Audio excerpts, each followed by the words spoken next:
زده عشق تو بد به سرم، واسه دیدنت گل بخرم. میشه حرف بزنیم، تو یه زنگ بزنی، تازه بشمری پشت درم. به چشم کسی صد نمیشه، تو با معرفت نمیشه.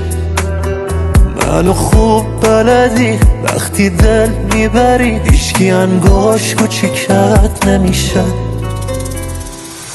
امون از اون رنگ چشات، مثل لالایی زنگ صدات منو خواب میکنه، آخ دلو آب میکنه یه نگاهات. امون از اون دل بریات، سلیقمون